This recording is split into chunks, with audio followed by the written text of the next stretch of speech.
Hey folks, welcome to InTheMoneyStocks.com's intraday analysis video, brought to you by the creators of proprietary price, pattern, and time methodology.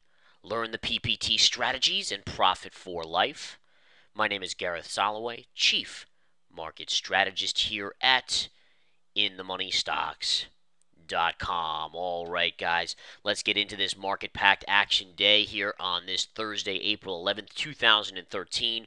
Markets are up again, but pulling back off their highs. S&P's up about 4.75 points. Dow's up 51.5. NASDAQ is lagging down about 2 points on the day. So we're definitely seeing some weakness in the NASDAQ, led by Baidu, Google, Apple, BlackBerry's taking a hit today. Really, the only stock bucking the trend today is Amazon. And again, just to go over a couple of these charts, a lot of this weakness in the NASDAQ is coming from Microsoft. Microsoft coming out with some pretty poor sales numbers on Windows 8, a lot of negative kind of data coming out from them, and the stock obviously taking a hit because of it. So right there, such a big stock like Microsoft or a big company dropping $1.50 plus today, that's going to take down the NASDAQ alone. Add into that Apple down $1.65. Google here, nice little minor pullback in Google after yesterday's move up, down $1.80. Baidu had a $5 plus move yesterday, down about $1.40 today. So you're just having what we would call, aside from Microsoft, a technical pullback after some big moves yesterday on the technology stocks. Now, if you look towards other sectors, it's not quite as much of a pullback. You're seeing some of these sectors continue to run. Chevron out there up another $1.33. Exxon's having a nice little update today, up about 40 cents. And even JP Morgan is squeaking out a little bit of a gain, but coming off its highs, up 9 cents on the day. Now, the key about today and the markets, we talked about this yesterday.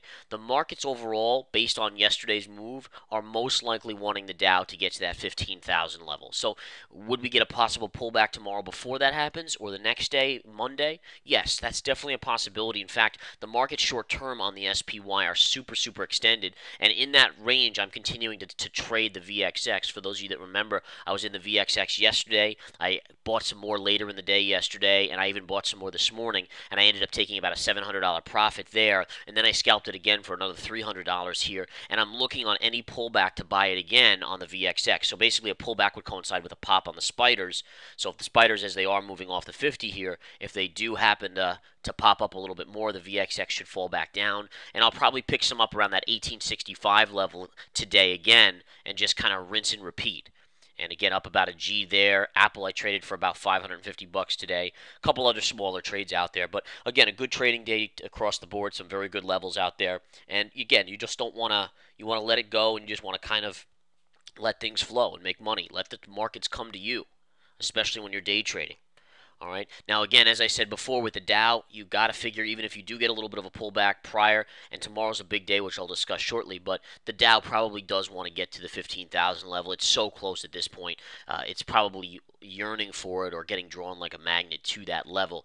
Right now, you're less than 150 points away from 15,000 on the Dow Jones Industrial Average. All right. The other thing to mention going into tomorrow, folks, tomorrow's a big day in terms of economic news and earnings. We had Alcoa earlier in the week, but Alcoa really doesn't have a market impact anymore, not like it used to. But tomorrow we get JP Morgan Chase, JPM, okay? And then you also have Wells Fargo. So two big banks will report tomorrow. It's interesting, if you look at the charts of JP Morgan and Wells Fargo, let's take a look at JPM. Notice how weak this stock is compared to the market. The market, again, is at all-time highs, made a new all-time high today on the S&P 500, on the Dow Jones Industrial Average, not yet on the NASDAQ, but still on these other ones.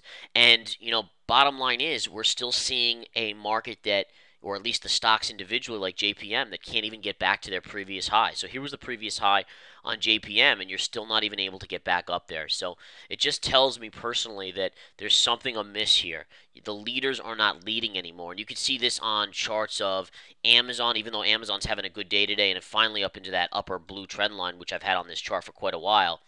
Really a great little trend line here. Probably a good short right here at this level as well. I'm already short this, by the way, but nonetheless, that's a good level right there on a technical basis. But notice this, Amazon's not back to its 52-week highs. Obviously, Apple isn't. Look at Google.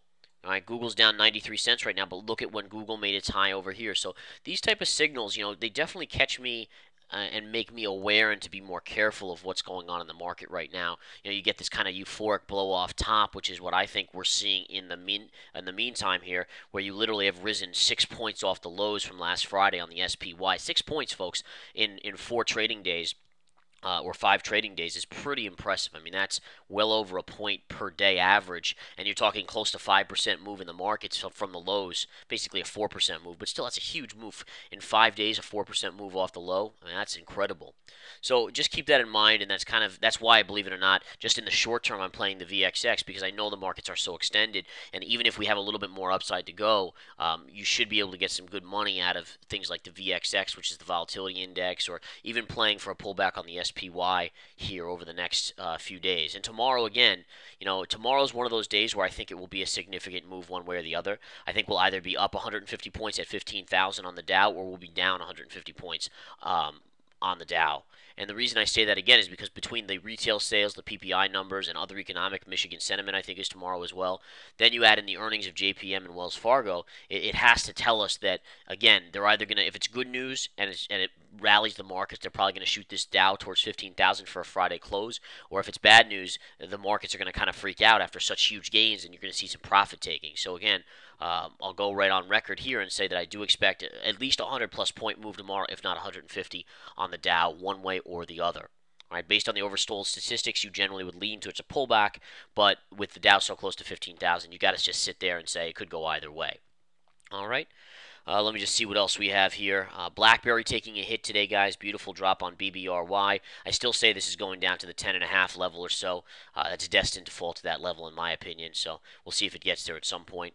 Aside from that, everything, again, we have a mixed bag out there. NASDAQ stocks weak overall, except for Amazon, and pretty much everything else. JPM, Goldman, Chevron, Exxon, positive on the day. Have a great afternoon, great evening, folks. Come join us here at InTheMoneyStocks.com. Take the 7-day free trial and start profiting with the pros. Get the exact entry and exits of all my trades as I post them live to members inside the Research Center. Take care.